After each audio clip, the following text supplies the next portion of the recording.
Alright, so tonight we're going to be doing a very special lecture. I gave it a name, The Power of Saying Thank You. Even though I've given a lecture many years ago about the importance of gratefulness, gratitude, this is more focused on the concept of saying thank you. Something that all civilizations, all cultures, everybody's in agreement that it is important to communicate our thanks for a favor that was done for us. As you know, words have tremendous power. Whether they are negative words, unfortunately people tend to use those, insults that can be very offensive and painful. But words can also be beautiful words, kind words, that convey tremendous feeling and sentiment. And that can make a world of a difference in how people feel. You can uplift their spirits with some kind words. One of those powerful words is thank you, as I will soon share with you the various ways that it is said in quite a few languages. It definitely has tremendous weight. People, unfortunately, however, do not appreciate enough what it means to say thank you for a favor that was done. They just take it for granted or make believe it never happened. It's not so simple. A favor needs to be recognized one way or another. But people somehow either do not acknowledge it or forget, and they don't realize that this is a tremendous disservice to the person who did them this favor. But why is it so important? Why should the words thank you be so important? So I think one of the best answers to this is a quote from Cicero. You may recall, he was a famous Roman philosopher, and he says as follows: "Gratitude is not only the greatest of virtues, but the parent of all others." You know what that means? That not only is this a great virtue in itself, something so special, but it is the parent of all others. It is the root, the source of many other good qualities that people may possess. If they don't possess gratitude, then they really don't possess many, many good values. This is the parent of all virtues. So when you're saying thank you, you're not only expressing words of appreciation, you're actually demonstrating a very, very special quality that you may have, as long as you're sincere about it. The rabbis tell us that if one would only look around, if he paid attention to everything that goes on in his life from the moment that he was born, as much as he can remember, he would see so much kindness on his behalf from God.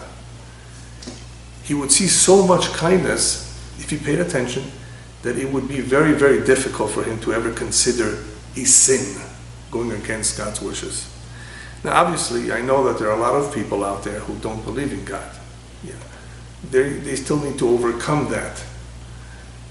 Is there God or not? I'm talking about those that have some understanding that there is an almighty God who created this world and who brought them into this existence that we call life. So those that have that awareness may not be aware of all that kindness that He bestows upon us. It really takes some pondering, some reflection. We need to take the time to consider everything that happens in our life in order to really appreciate what goes on. So the rabbis tell us if we were to do so, this would add a tremendous amount of love, respect, admiration for all that happens in our life. And we would realize that the source of all blessing that we have, whether it's our livelihood, our children, everything is from Him. Not everybody takes the time to consider that. So as a result of that, the rabbis did us a favor. And they composed many blessings that we say on a daily basis. Some blessings we say once in a while on special occasions. We have, of course, Saturday, the Shabbat, we have the holidays, but we have blessings every day, morning, afternoon, and evening. Prayers, praising Hashem, thanking Him. Because we need these reminders. We need to be reminded to focus on all that He does for us. So that is the idea behind the blessings, that we remind ourselves that He's the source of all blessings. Imagine what the prophets had to do. The prophets from time to time would rebuke us for not taking notice of all the good that Hashem does for us. And you remember the famous prophecy, Yeshayahu, how could it be, Yada Shor Koneo, B'chamor Evus Be'alav, Yisrael lo Yada Ami lo Yitbonan. How could it be that an ox knows who his master is? A donkey knows who feeds him. These animals recognize who provides for them, who takes care of them, and my nation, Israel, does not realize this. We're talking about during the era of the first temple, towards the end, right before the destruction. Imagine, God has to destroy His home. They did not understand on their own that what they were doing was very, very wrong. And therefore He had to compare them to an animal that somehow, instinctively recognizes who takes care of it. You don't have instinct. You have a mind, you have a soul. You have the ability to be very, very aware of what's going on. Besides your tradition, you have sechel. You have hopefully some common sense, but you don't think about it, or you choose to ignore it. And that's what Moshe Rabbeinu says also towards the end of his life. He predicts the future. And of course, taking into account what happened through the 40 years journey in the desert. Halashem tigmeluzot, very, very powerful words. Are you doing this to God? Am naval velo chacham. You must be so ungrateful and very unwise to behave this way, to act in such a rebellious way, always complaining, ungratefulness.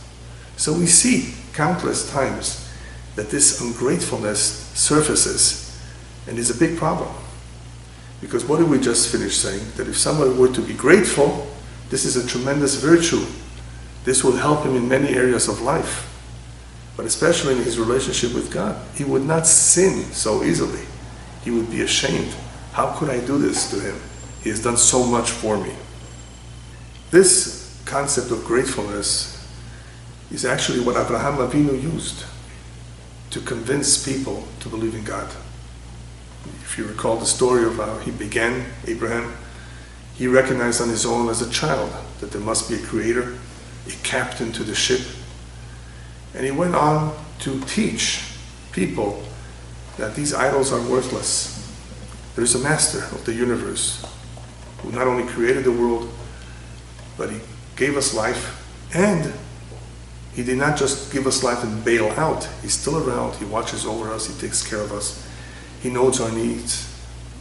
Him you should appreciate. To Him you should worship, and not to anything else. So what did he bring out to convince them?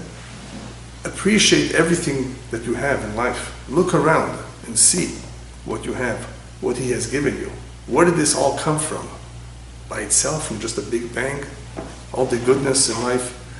So that Abraham pointed to all the blessing that human beings receive as a way to teach them, look, who provides you with all this blessing? Where does this come from? And this is how he would convince them to come closer to God and realize the importance of serving only Him and not idols, worthless idols. What did he teach besides the blessings? Besides noticing how Hashem is so kind to us, he also taught that human beings really are interdependent. If you look around, you will notice that God created a world where people need each other and do for each other. He's therefore the epitome of Hesed. Abraham is called the epitome of kindness. He not only preached it, but practiced it. And he says, look, this is the way God structured the world. He is that way. He is kind to you. And He wants us to be kind to each other. We need each other. There are carpenters and plumbers and engineers and lawyers and doctors. Not everybody is the same profession. Isn't it interesting that there's somewhat of a balance of professions? There's a baker and there's a cook. We need each other. Men need their wives need their husbands. Everything is about interdependency. And if everyone would cooperate, we would have harmony, we would have peace. It would be a beautiful world. If we knew the value that each human being contributes, every human being is special in some way. We just don't recognize it. We don't look to see how he or she is special. But if they're here for a reason.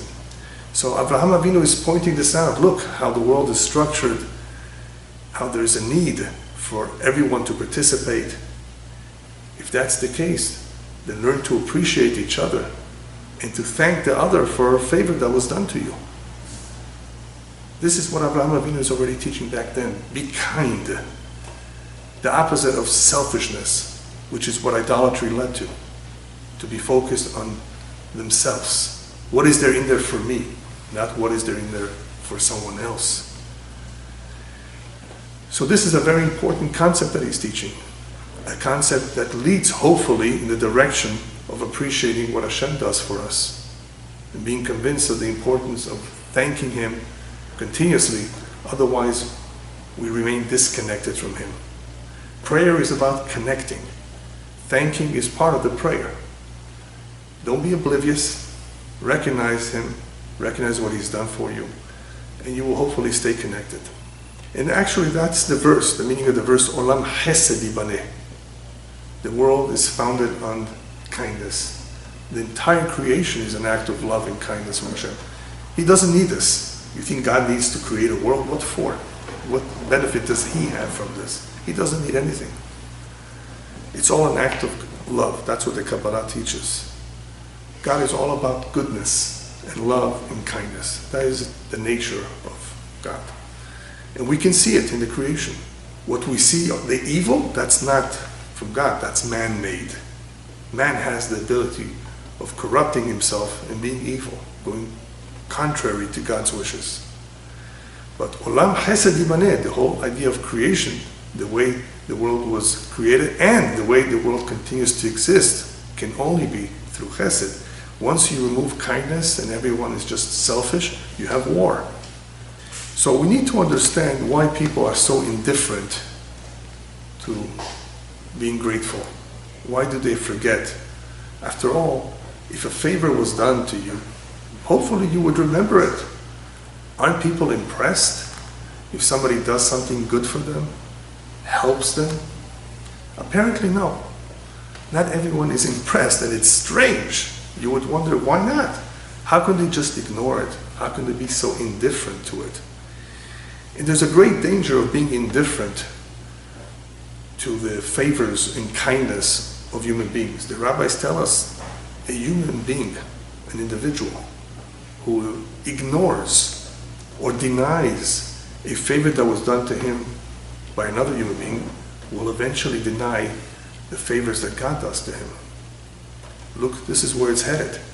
It begins with being kind, with acknowledging what others do for us, by saying thank you to them. This is where it begins. If we don't have that virtue, and if we ignore or deny that anything good was done for us, that leads to denying that He's doing anything for us. Oh, it's just an act of nature. He didn't do it. Or, I did it through my PhD, or through some intelligence or luck. People have different names or excuses for where they believe that their blessing comes from. It begins with that virtue that I mentioned earlier, called hakarat hatov, acknowledging the good in someone else, what someone else did for us. Because if we don't have that towards another human being, it could lead to the denial of the good that Hashem does for us. So let's now begin to analyze why people forget, ignore, or are not interested in recognizing something that's so obvious, something that was done for them. The way I present it is as follows. In Israel, there's a very, very popular job that many people want to have. It's called 804, 804. You know what that stands for? It means that you arrive at 8, you do 0, and you leave at 4. A lot of people like that job. They come at 8. At 8:15, they have a coffee break. At 9 o'clock, it's tea. At 11 o'clock, it's a cigarette. Later on, it's a phone call to a girlfriend or someone else. Then there's another coffee break. You see? They come at 8, they do 0, and they leave at 4. In this country, it's called bureaucracy. You don't get too much service from these kind of people. You wonder why now, right? They're not interested. How come? They just want to make money? They just want to sit there and do nothing? What's the mentality behind this type of a job? That some people are actually proud of it. Happy to do nothing. Remember, our forefathers, they left Egypt. They were for 40 years in the desert. Now, if you read the description of the Torah, the many, many times that they complained, despite the fact that they saw miracles, you wonder why. The answer is that they still had a slave mentality. What's a slave mentality? Akol magiali. It's coming to me. Coming to you? Since when? Yeah, it's coming to me. There's a certain mentality out there, it exists, that people actually think something is coming to them. They don't have to work for it. Magiali. To some extent, that's what socialism is all about. Let the government take care of the people's needs, even if they're unemployed. Let's not motivate them to get a job. We'll take care of everything. We'll pay for everything. Why? It's coming to them. Really? That's what people are beginning to believe these days, in this country too. Not just elsewhere. Something is coming to them. It's a slave mentality. It's a very, very bad attitude too. What do you mean coming to you? But that's exactly what happened in the desert. They complained, even though they saw miracles. God was good to them. He wanted to bring them to Israel. He gave them the Torah. They ignored all of that. All they were interested was, give me my food, give me water, take care of me. What about the observance of the Torah and mitzvot? That was not on their mind. This attitude of something that's coming to me is very, very dangerous. It's dangerous because a person who thinks that things are coming to him will never be happy. You realize that? He will always want more, he will always complain, he will always expect. I'm sure you know people like that. They expect. They're never happy. Do you think that somebody who's unhappy can make you happy? Now you see where I'm headed? These people who are working there wanting to do 0, they're not really that happy in themselves. If they're not happy with themselves, now forget about the job, they may be actually happy with the job. It pays their bills. They're not really happy with themselves. They don't have happiness in their life, in their nature. Someone who's unhappy cannot make others happy. He will not work too hard to make you happy, to satisfy you. I've come to an office where they close at 6, a government office. And I was there 5:30.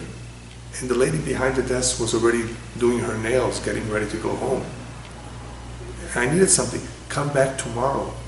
But it's only 5:30. Come back tomorrow. Tomorrow is another day. Did they think perhaps that I have to travel half an hour back home, come back the next day, and take all this time? No, they don't think about that. She was doing her nails. And you sometimes wonder, why don't we get good service? Because these are the type of people behind the desk. They're not so happy. If they're not happy, they won't be excited to help you. What for? The Torah is concerned with this attitude too. When it comes to observance of Torah mitzvot, the Torah says Hashem is very upset. Hashem says, I will be very upset at you for not serving me, for not observing the mitzvot, the commandments, with happiness. Just like something is routine, something that is not that important, just to get by, the bare minimum. Obviously that doesn't mean that you're excited, that you believe in it, that you care about it. Yes, eventually it is true that there's something called burnout. People get used to things And there's a little bit of burnout, meaning less excitement, but that's only because they don't realize the value of what they're doing. If they realize that what they're doing has tremendous value, they're going to be rewarded for this in the afterlife, they will continue to be happy. But it's not just about the reward. On a higher level, one who realizes the importance of the mitzvah, what this does in this world and in the upper world, he's obviously more focused on what he's doing and has a much better attitude, more positive. So people don't have the proper understanding of what service is, whether it's service to other human beings, what it means to help another human being, or what it means to serve Hashem. They lack that basic understanding. And if they're unhappy with themselves, what does unhappiness mean? It means that that person is incomplete. One who does not have the midah of happiness in him, he's incomplete. Lo shalem, as we say in Hebrew. He's incomplete. And such an incomplete person cannot really accomplish too much in life. He will always be sad, disappointed. He cannot find himself. Even though he appears to be calm, he really is not. Inside, he's definitely not calm. There's something that's bothering him, and he may not know what that is that's bothering him. Something is missing in their life. Part of what is missing is always going to be clarity of tachlit, of purpose. What is life all about? What's the meaning of life? If one does not have a little bit of clarity, that what is this all for? Why do I have to suffer? Why is life so hard on me? Well, if you knew where you're headed and what you need to accomplish, you would not complain as much. You wouldn't feel so bad. So there's definitely some lack of clarity, which comes from ignorance, by the way. The more we learn, the more we know.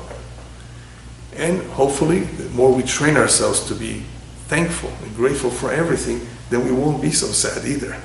Because everyone can count his blessings. There's always something good that you can point to. So why be miserable? So now, we're going to go one step deeper into understanding ungratefulness. So far, what do we see? That a person who's unhappy is incomplete. He cannot make himself happy, so he can definitely not make others happy.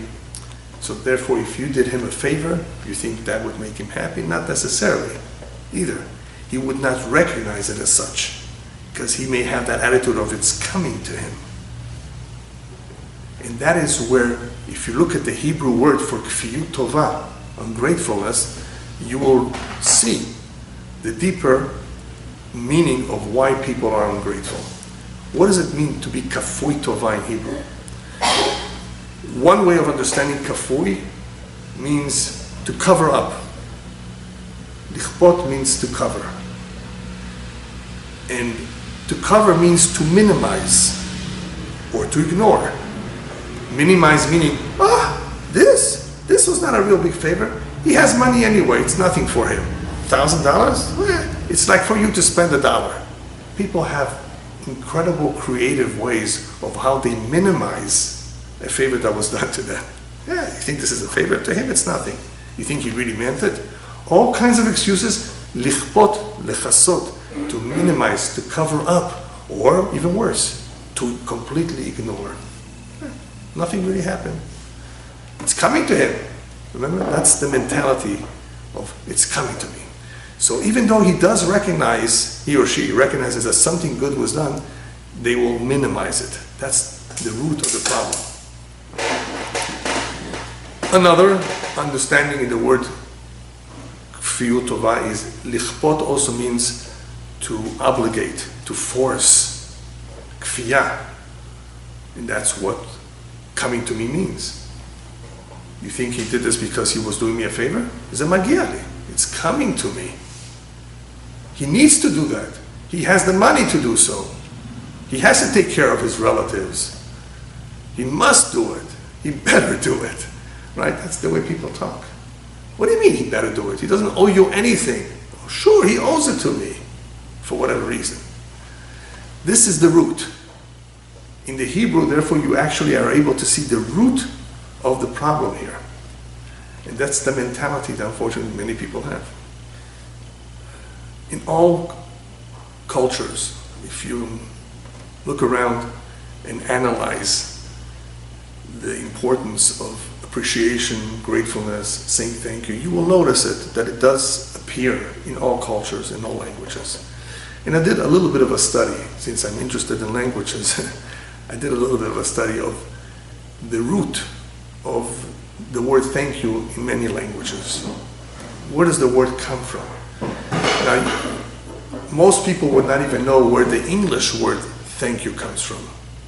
As you know, English is somewhat of a Germanic language, Anglo-Saxon, Germanic, and a lot of common cognates, a lot of common words that they share. So thank or dank, danke as they say in German, is, as they explain, from the word, or from the Latin, or from an older word, tank, which has something to do with thought. To think, which ultimately is to remember what was done. So somehow the word thank you originates from the thought or from remembering an act that was done, and of course to be appreciative of that. That's where English and German would take their origin of the word thank you. Then you have, let's take Persian first. Now, if you ask somebody from Iran, how do you say thank you? The first word that will come to his mind is merci. But merci is not Persian, it's French. If you ask someone from Iran, think of another word, he will tell you, mutashakkiran. Well, that's not Persian either, that's from Arabic, mutashakkir. Or in Arabic, shukran, the more colloquial way of saying it, thank you. That has nothing to do with Persian, it's Arabic.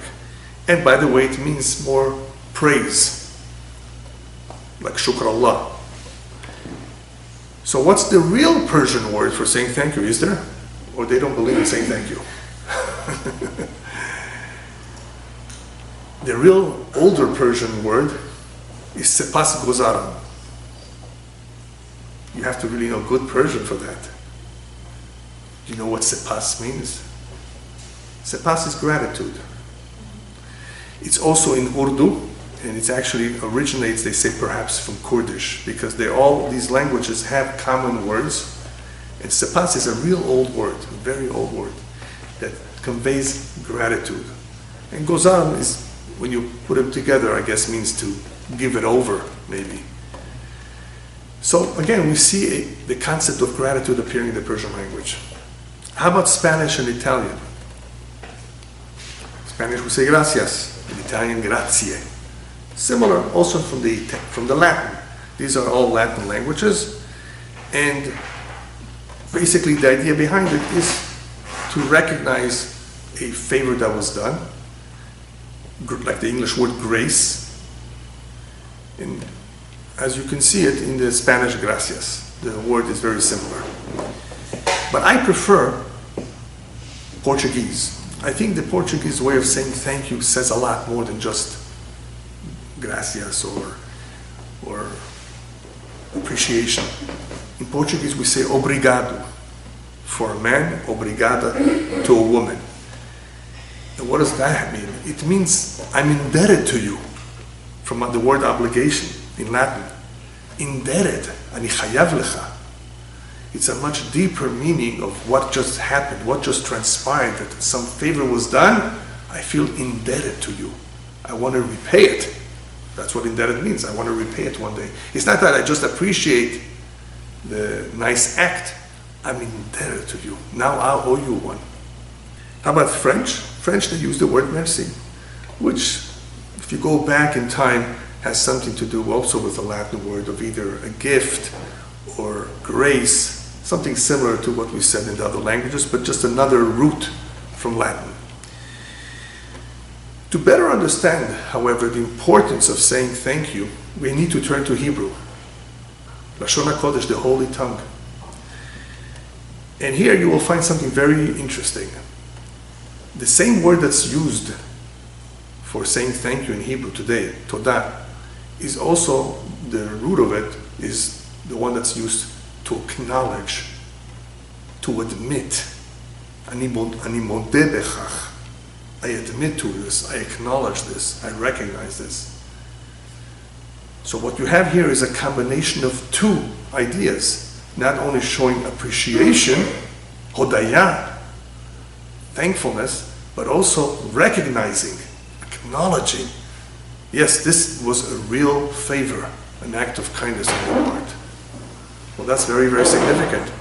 Who was the first one in the Torah to thank Hashem? The rabbis tell us Leah. Remember Leah, the wife of Yaakov, one of the wives? When did she thank Hashem? When she had her fourth child, Yehuda. Yehuda comes from Hodaya. Apamodeh, now I will thank Hashem. Now, what about before? You should have thanked him the first time around, the first baby. Why now? Rabbi said, she was the first one, which in itself is a question. What do you mean she was the first one ever? What about our forefathers? They for sure were thanking Hashem. So the commentators give different explanations. Our forefathers praised Hashem for everything. They were obviously aware of everything Hashem does. She was the first one to thank. What does it mean to thank? That she took notice of something. There are 4 wives. Yaakov now has 4. He has kids with all 4 of them. So they had this sort of a tradition that each one of the 4 is going to have 3 kids. Altogether 12. 12 tribes. As soon as she had the 4th, she felt perhaps she got more than what she deserves. So she says, I thank you, Hashem. This is a tremendous act of kindness on your part to give me another child. So she not only thanks and shows her appreciation, she recognizes that this is something special. So you have the 2 words there, to recognize, to admit. And that's where the Jewish people take their name from, Yehudim, from this child Yehuda, to thank Hashem. Perhaps that should serve as a lesson, by the way, that we need to strengthen our awareness of what Hashem does for us and thank Him for everything, since we have that name. Appreciation is something that many people just take for granted because the people who were kind to them may not be in touch with them so often. Once in a while they see them, they help them. But the rabbis tell us, how about your parents? They do so much for you. There's a special mitzvah in the Torah, therefore, kabed avicha betimecha, honor your parents. And you know why that is so important? To honor your parents, not only because they do so much for you, but the rabbis explain that this mitzvah is a keresh kfitza, is a springboard towards the mitzvah of loving Hashem. If you notice how much your parents do for you, that they fed you, they clothed you, they took care of you for so many years, you will come to realize, hopefully, how much He takes care of you, how much He does for you, how much He provides for you. So one leads to another. Be careful, therefore, with this commandment. Honor your parents, and this will be, hopefully, a springboard that will show you the way of how to love Hashem, how to thank and appreciate Hashem. Okay, now that we understand the importance of this virtue called appreciation and gratefulness, how do we develop it? One rabbi said it very beautifully. He says as follows: the root of thankfulness comes from a completely different dimension, a spiritual dimension that is called koach hanetina, the power of giving. Ungratefulness comes from the koach, if we can call it that, from the power of wanting to receive. So the individual who is practicing ungratefulness, if that's all he knows, basically what he demonstrates is that his koach, his power, is to receive, not to give. To be a mekabel. He wants to receive, to be on the receiving end. Ultimately, the Torah trains us to be a giver, not a taker. We have many, many mitzvot, and that's what their purpose is to train us to be a giver and not a taker. But to become a giver, giving, the act of giving, is very spiritual. The act of wanting to receive is more physical because the body wants to receive, the body wants to enjoy. So to give, to be unselfish, altruistic, that's something so pure. That comes from the soul, from the neshama. That is spiritual in nature. That we need to train ourselves. So in order to develop this recognition of a favor, an act of kindness that was done to us, we need to start from scratch, to be givers. If we give, we will understand what it means that others give us. You understand that? Otherwise, it will not happen so easily. We may give because we are forced to give, because we are told to give. No, we don't want to do that way. We want to give because we understand the importance of giving. We want to do it on our own. We're excited to give. We're happy to give. So there's a large distance, as we say in Spanish, de dicho a hecho hay mucho trecho. From saying to doing, there's a long road. A lot of people say things, but they don't do them. To actually do it, you need to believe in it. For it to come naturally, you need to understand the meaning of it. Koach hanetina, therefore, the ability or the power to give helps a lot in hopefully developing the virtue of appreciating what somebody else does for us. I'd just like to add also that many studies were done on the importance of saying thank you. You've seen them, thank you cards. We use them occasionally. They're very meaningful. A lot of people said that they were extremely happy. It made such a difference to them when they received that thank you card. You may have underestimated even what this will do. You thought, okay, just thank you, not even realizing the reaction on the other end. A lot of studies were done. What saying thank you, whether it's at the workplace, whether it's at home, what it does to the receiving end, to the recipient, and what it actually does to the person saying those words to. This can change the entire atmosphere at work and at home when people are thankful and recognize and acknowledge a favor that was done or something that was done that stands out. And in marriage, this can make a world of a difference. It is a fact that if a woman or a husband feels appreciated, what they do is valued or held in high esteem, makes a big difference in how they feel towards their entire relationship, how committed they will be towards this relationship. If they don't feel appreciated by their spouse, this is no good. Very unhealthy. Very unhealthy. And this unfortunately happens in many relationships. When the relationship is suffering because of a lack of this, not enough of it. Some spouses are more hungry than others for a nice word, for a kind remark. How was the food? Well, depends. If the husband expects good food, then he may not say anything. He expects it. I married you. Yeah, you're going to be my cook. Yeah, you have those kind of people. It could also be that the woman, I have to be fair, that the woman does not appreciate all the hard work that the husband puts in. Whether it's at work or at home, the repairs he does. She doesn't take notice of those things because those things don't occupy her mind. Repairs. As long as everything is working, she doesn't want to know about the repairs. But you do have to take notice. Otherwise you won't appreciate how much he or she does for you. So there's no doubt that saying thank you and appreciating does a lot to the welfare of people on the receiving end, to those who may have done the act, who may have been kind to you, if they receive some words of appreciation. There's no doubt about it. It affects everyone in a very positive way. We see the importance of being kind and appreciative in other ways as well.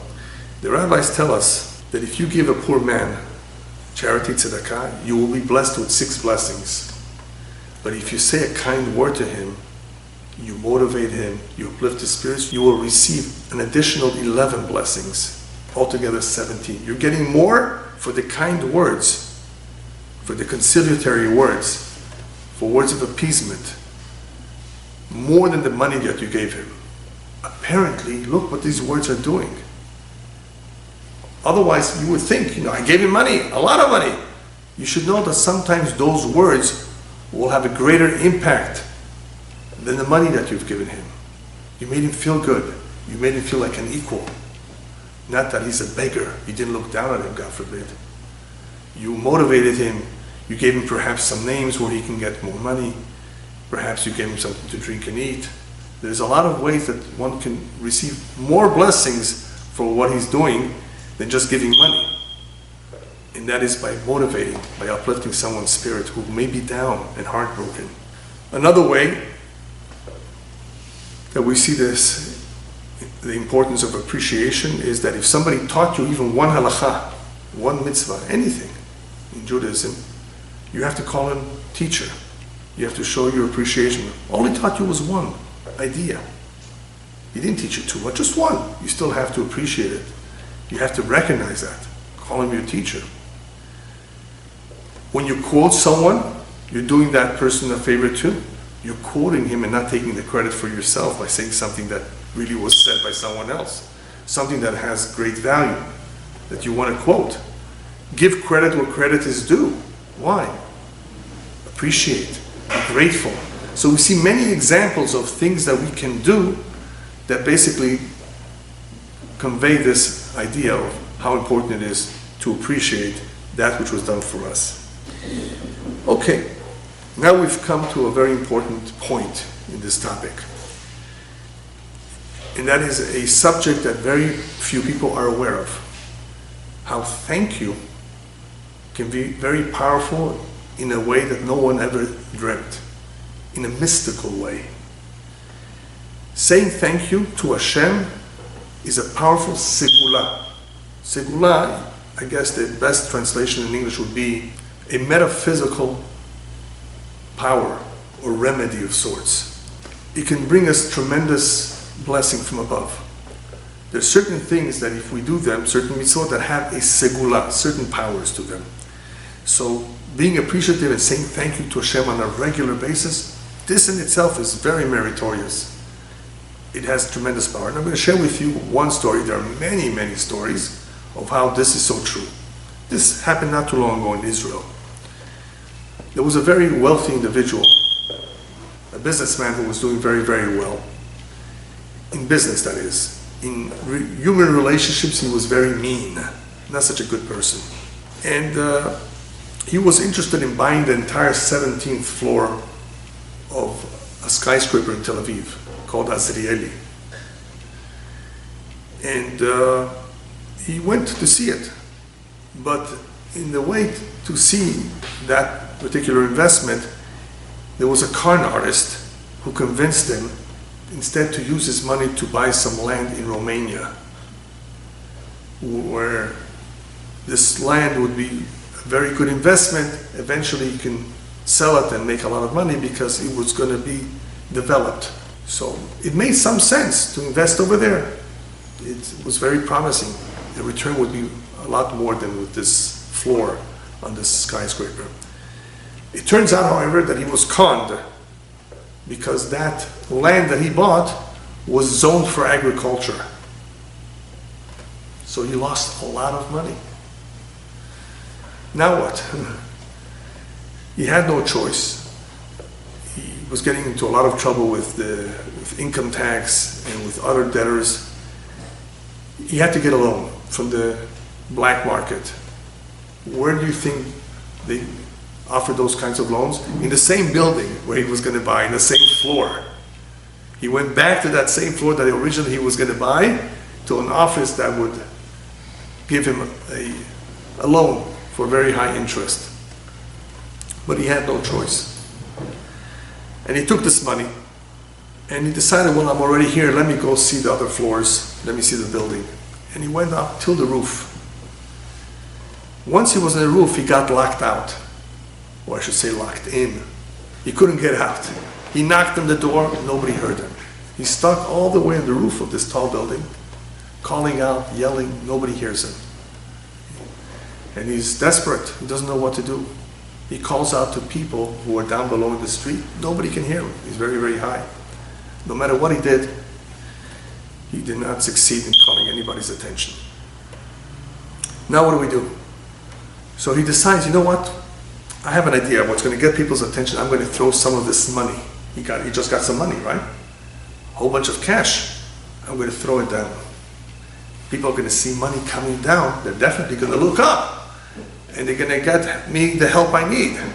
So he threw down bundles of money. People ran to recover all this cash, free cash coming down from heaven. But they didn't look up. They were just busy collecting the money. He threw more. He threw all the money that he just took as a loan. And people just scrambled to get the money and didn't look up. Now he felt very, very bad. Not only did he lose his investment, he lost the money, and he's still stuck. Now what are we going to do? At that moment, he cried out to Hashem. At that moment, he finally did something he never did before. He cried out to Hashem, please help me. I know I wasn't such a good guy, but please help me. And as soon as he turned to Hashem and prayed, he thought of a great idea. He looked around the roof and he saw some gravel. From new construction, leftover gravel. I think this is going to get the people's attention. He started throwing gravel down the street on people's heads. And now they did look up. Who's this crazy guy? And they called the police. And the police, of course, went up, opened the door, and investigated what's going on. And we told him this long story of how he lost money, and he went to get a loan, and he got stuck. And this was the only way to get the people's attention. So, of course, they let him go. He went home, and he thought aloud about what happened that day. He says, you know what? I just learned a very important lesson. When people had all this money come down at them, they didn't look up. When did they start looking up? When stones came down. Unfortunately, he says, we don't look up and thank God when he blesses us, when he sends us down so much blessing. We only start looking up when things are tough, when we get rocks on top of our head. Is that the only time we look up? We should be looking up, especially when things are good, and thanking Hashem. I promise to you, God, that from now on I will say thank you all the time. Thank you for everything. Thank you every single day. And he continued to say thank you and thank you and thank you for several days. For everything, even for those things that were not so good. Thank you for losing that money. Thank you for getting me stuck up there. Thank you for all of that. And after a few days, he gets a phone call from Romania. The government just rezoned it to construction. And he was able to recover all his money and, of course, made a big profit. Many, many such stories where saying thank you for everything was a lifesaver for many people. After they got into this routine of thanking Hashem for everything, they saw miracles. I saw a beautiful saying, I don't know from who, that says as follows: thank you, God, for everything in my life, the good and the bad. Some were blessings and some were lessons. Yeah, even those things that are a little bit difficult for us, but they're still valuable lessons. Everything is good. We don't realize it, we don't appreciate it. At this point, I want to say a few words in tribute to my mother, Aleh Shalom, of blessed memory, who recently passed away. If there's anyone that we have to show our appreciation and be grateful to, is our parents.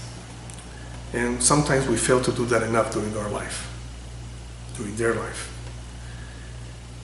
The Zohar says that the mitzvah of kibbut avayim, honoring one's parents, even applies after their death. And that's strange. What could you do for them after they've left this world? And the answer is simple. There's a lot of things that you can do in their memory. And they benefit from that. Whether it's giving charity in their name, whether it's the Kaddish that Jewish people say for a while, whether it's the learning of Torah, Mishnayot for them, all of this, our tradition says, makes a difference. They can no longer do anything for themselves in the upper world. It is the children that are left behind that can still, as emissaries of those parents, do something for them, for their soul. There's something else, however, I think is very, very special that we can do. In Portuguese, we say, longe dos olhos, mas perto do coração. What that means is that sometimes people may be far from us, far from the eye, but very, very close to our hearts. And that does not only mean people who are distant from us in this life, but people who are no longer around. We can no longer see them, but they are etched in our heart. Their memories are etched in our heart. But what are those memories good for? What can you do with memories, with feelings? David HaMelech says something very, very powerful in recognizing all the miracles that Hashem has done for him. He says, Kos Yeshuot Esa Uv'Shem Hashem Yikra. I will raise a cup of salvations, and I will call out in the name of God. What that means is that I will share with people all the miracles that I've experienced. I'm not only going to say thank you to Hashem. You know how I'm going to appreciate everything that He does for me? I'm going to teach others to appreciate Him too. I will therefore fill this cup with the Yeshuot, with all the miracles that I witnessed, and I will talk about it. It's a very important idea to share with people any miraculous experience that you may have had, any blessing that you may have witnessed, something that you've noticed. Share it with others, not only to motivate them, not only for them to recognize that this is God. This will make you feel better. Look, by talking about it, you're getting yourself into the habit of appreciating and remembering what has happened, because we tend to forget. So this is what David HaMelech is teaching us. You experience something, share it with others, let them also give thanks to Hashem. So, what can we share about a mother? A mother has an unconditional love for a child. Unconditional love is something very powerful. We perhaps need to show an unconditional appreciation to our parents as well. How do we do that? You know how to do that? I thought of a great idea. Let Mother's Day be every day of the year, not just once a year. People ask me about Thanksgiving. Do you celebrate Thanksgiving? I say, of course, every day. Not with a turkey, by the way. But every day we give thanks to Hashem with our blessings, with Birkat HaMazon. We show our appreciation every day, not just once in a while. So to a parent, what we need to do is just to show greater appreciation for what they do during their life and even in the afterlife, after they've left, by sharing with others our memories, by reminding them how important it is to be respectful of them, how much they do for us in an unconditional way. This is a beautiful thing, not only important, but a beautiful thing. As we started off saying, this is a virtue. To be appreciative and to say thank you is a virtue. It's the parent of all virtues. So why not begin with one's parents? And of course, that will lead us to appreciate God as well. As we approach Rosh Hashanah, the New Year, the Jewish New Year, and Yom Kippur, I think this is a very good time to realize that Hashem has done with us a tremendous act of kindness by enabling us to acquire atonement. He forgives us, and He allows us to start a new chapter in our life, beginning with the New Year. This is a tremendous act of Hesed, to forgive and forget. And that should be a lesson for us to also forgive and forget others. This is, I think, a very valuable lesson as we enter the new year, to show our appreciation to Kadosh Baruch Hu for everything that He has done for us, especially that He forgives us. And I think that by showing our appreciation to Hashem, hopefully that will teach us or remind us that we need to appreciate what others do for us. But that's not enough. We need to remind people regularly. Be thankful of everything that you have. Don't look at what you don't have. Focus on what you have. Count your blessings, and you will see that there's a lot of reason to be thankful. Amen.